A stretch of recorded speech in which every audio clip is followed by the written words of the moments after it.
بات یہ ہے کہ قرآن سنت آسمانی قانون ہے.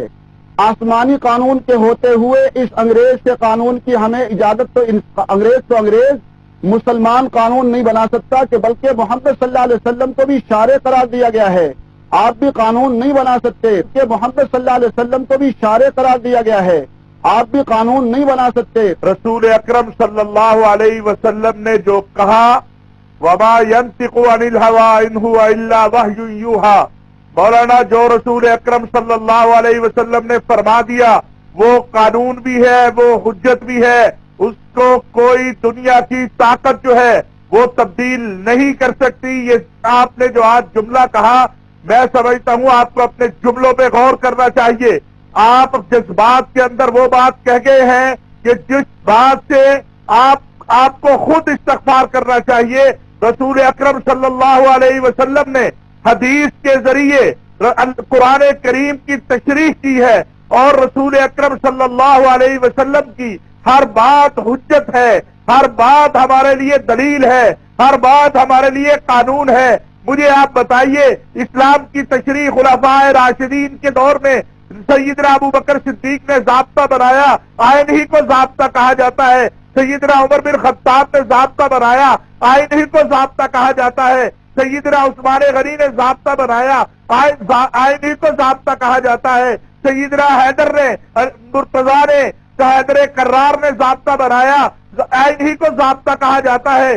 مجھے تو سمجھ نہیں آ رہی کہ آپ دن بدن کس طرف جا رہے ہیں، آپ کیا کرنا چاہتے ہیں. پہلے آپ نے کہا طالبان کا مطالبہ یہ ہے، جب طالبان نے یہ کہہ دیا ہم بات چیت کے لیے تیار ہیں آپ پھر اس سے دستبردار ہو گئے. آج آپ نے یہ جملہ کہہ دیا کہ رسول اللہ بھی قانون نہیں بنا سکتے. مولانا اللہ سے ڈریے. وما ينطق عن الهوى، قرآن کہہ رہا ہے وما ينطق عن الهوى ان هو الا وحی یوحى.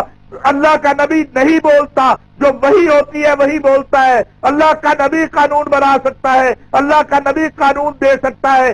اگر آپ اللہ کے نبی کا قانون بھی نہیں مانتے تو مولانا میں آپ کو نہیں مانتا ہوں. جو میرے نبی کو یہ کہے میں اس کا قانون نہیں مانتا، میں اس شخص کو نہیں مانتا ہوں. قرآن کی تشریح میرے نبی نے کی ہے، قرآن کی تشریح حدیث نے کی ہے، قرآن کی تشریح خلفاء راشدین نے کی ہے. مجھے آپ بتائیے کہ حدود اللہ کا جو نفاذ ہے اور حدود اللہ کو جو لایا گیا ہے، مجھے قرآن سے آپ بتائیے کتنے کوڑے ہیں شرابی کے لیے. آپ عجیب بات کر رہے ہیں. آپ آگے اکابر میں بنتے ہم نے آپ کو اصلاح کی کوشش کی، اب آپ رسول میں برس پڑے. آپ معاذ اللہ، آپ کو خیال ہونا چاہیے کیا چاہتے ہیں آپ کس کے نمائندے ہیں یہ بھی قوم کو بتائیں. نہ آپ مفتی محمود کو مانتے ہیں، نہ آپ مولانا عبدالحق کو مانتے ہیں، نہ آپ غلام گوش ہزاروی کو مانتے ہیں، نہ آپ تقی عثمانی کو مانتے ہیں، نہ آپ سمیع الحق کو مانتے ہیں. آپ کس کے نمائندے ہیں؟ آج آپ نے کہا آپ نبی کو بھی نہیں مانتے. تو اللہ سے ڈرے. آپ کس طرف آپ جا رہے ہیں، کیا کرنا چاہ رہے ہیں؟ آپ کسی بار کونسل میں قرآن و حدیث کی کتابیں ہوگا اس سے ہوگا. میں نے تو بات کر رہے ہیں. سوال ہے تو پوچھیے سر. وہ نہیں سوال کی بات نہیں ہے. مولانا صاحب خدا کا خوف کرے. میرے نبی کی ہر بات قیامت کی صبح تک حجت ہے. میں زندہ رہوں یا نہ رہوں کسی کو یہ حق نہیں دے سکتا کہ وہ آ کے کہے کہ میرے نبی کی بات قانون نہیں ہے. آپ کہاں گھوم رہے ہیں؟ ابو بکر صدیق کی بات قانون ہے، عمر فاروق کی بات قانون ہے، عثمان غنی کی بات قانون ہے، حیدر کرار کی بات قانون ہے. آپ کیا بات کر رہے ہیں؟ جائیے جا کے پڑھیے کہیں سے اور بلا وجہ لوگوں کو گمراہ نہ کیجیے. مولانا صاحب وہ آپ کو وہ پوچھ رہے ہیں کہ آپ نمائندگی کس کی کر رہے ہیں؟ میں نمائندگی قرآن اور سنت کی کر رہا ہوں، شریعت کی بھی کر رہا ہوں اور ساتھ ساتھ طالبان کی کر رہا ہوں.